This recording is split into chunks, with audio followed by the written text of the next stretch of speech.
All right, well, it's been almost a week since SimCity came out, and now that the dust has settled a little bit, I am finally ready to share my review.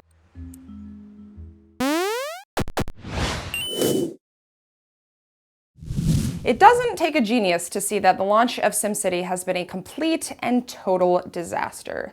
EA seems doomed to repeat Blizzard's ill-fated launch of Diablo 3 with yet another case of always online functionality crumbling beneath a decade of anticipation. It's a shame because hidden behind all the technical issues and DRM controversy lies a truly wonderful and charming game. One you probably wouldn't think twice about buying if it weren't for the meddling hands of its publisher. Now, some have called the new SimCity a reboot, and I don't think that's too far off base. The Glassbox engine in particular helps usher the game into a modern era by employing a dynamic 3D camera, allowing you to view your city from any angle. It also makes judicious use of tilt shift, a style of photography typically used to miniaturize its subjects. This works doubly well for a game like SimCity by imbuing the player with a sense of power and omnipotence. There's no shortage of visual details, and small artistic touches have been made everywhere. Seeing graffiti pop up in your city's ghettos, watching the sunrise over your neighbor's hazy smog den, it all adds a very real sense of cohesion to the world, and the inclusion of color filters, including one specifically optimized for the colorblind, let you view that world through many different lenses. These kinds of things might all seem superficial at first, but the degree to which they elevate the experience is downright astonishing. As beautiful as the game looks, the Glassbox engine does impose certain performance limitations, chief among them being city size. When starting up a game, you'll have the option to choose from 8 different regions, each with anywhere from 2 to 16 cities. Players can create their own region, assuming ownership of all of its cities, or play on a shared region with up to 16 others, each with their own cities. The plots of land will vary in size and landscape, but the largest maps are still relatively small, around 2 by 2 kilometers. Same as the medium-sized maps in SimCity 4. On top of that, terraforming is no longer an option, mass transit connections are limited, and natural resources are scarce. The trade-off for this more realistic simulation is that it reduces the amount of freedom you have in how you lay out your city. I wouldn't say that's necessarily a bad thing, but it does create a different dynamic from previous SimCity games. By forcing the player to work with limited resources in a smaller area, choosing where and how to build out your city becomes almost like a puzzle, with you putting down the necessary groundwork and filling in the rest as you go along. I personally enjoyed the more strategic approach this fosters, but I can see why it might make others uncomfortable. If unlimited choices are important to you, then you may be disappointed with what this SimCity has to offer. To its credit, it does have a sandbox mode where all buildings and limited cheats are unlocked from the get-go, but funding is capped at $1 million, a surprisingly easy amount to blow through in a short period of time. Starting up a town in SimCity is as easy as laying down some road, which players can then zone as either residential, commercial, or industrial. Figuring out how much to zone each area is a constant balancing act, and unfortunately, it's not always clear what exactly your Sims want.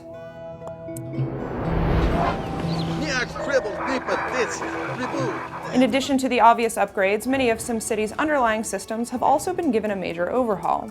Much of the game's strategy now revolves around data layers, which give a map-like overview of nearly every measurable facet of the game. Here's where you'll find the happiness levels of your Sims, see where their sewage is getting clogged up, or locate deposits of natural resources. Natural resources especially become a huge part of the game, influencing not just the layout of your city, but its specialization. Specializations are basically just different ways for your city to make money, and you don't have to just choose one, you can do all of them if you like, assuming the resources are there. Obviously, certain ones are going to be more interesting than others, and certain ones are going to cost a lot more money than others. Not every city is built to specialize in everything that the game offers, and that is really where the multiplayer aspect comes into play. Because you can have a city that's more boring and specializes in something like coal mining, and you can use that to fund the lifestyle of a much more interesting city, like tiny Las Vegas, with teeny tiny sim hookers. Ignoring for a moment the online infrastructure that supports it, I actually really enjoyed the multiplayer side of the game. Yes, most of it can be emulated in solo mode by simply controlling several cities of your own, but playing with others adds a synergistic quality to the game that isn't present otherwise. Cities and well-educated regions can cooperate together on great works, vast structures representing the pinnacle of Simoleon intelligence. These take a lot of time to build and require resources well beyond what one city can provide. There's a host of other social features included, most of which offer something of value to the final product. Unfortunately, the same cannot be said for the game's always online requirement. To reiterate, I have no problems with the multiplayer portion itself, but the infrastructure supporting it was clearly not designed or tested well enough. If 4 days have passed since the launch of your game and people still can't get in or access their safe cities, that's a problem, one that ultimately could have been prevented. So because we waited to post our review, we have managed to bypass a lot of the game's launch issues. Maxis added a bunch of servers last weekend, they fixed some major performance bugs, and things appear to be running smoothly.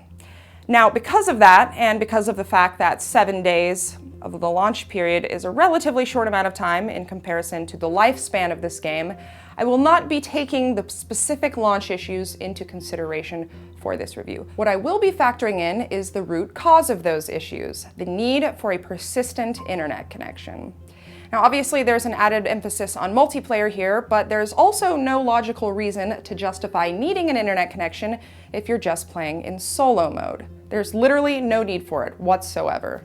All it's done is create problems and alienate consumers. At the end of the day, SimCity is still an extraordinary experience, but only for those patient enough to accept its flaws. No other game can match the satisfaction you get from watching your city evolve into a bustling seaside resort from just a 2-lane highway. The depth of simulation it provides is utterly engrossing.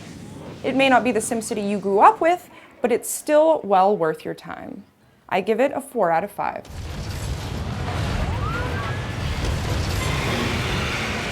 So that is my review of SimCity. I'm sure you guys have plenty of thoughts about the matter, so feel free to sound off in the comments below, and please just remember to be respectful. Don't be a dick. Meanwhile, this game is out on PC now with a Mac release planned for this spring, and I'm gonna go play some right now.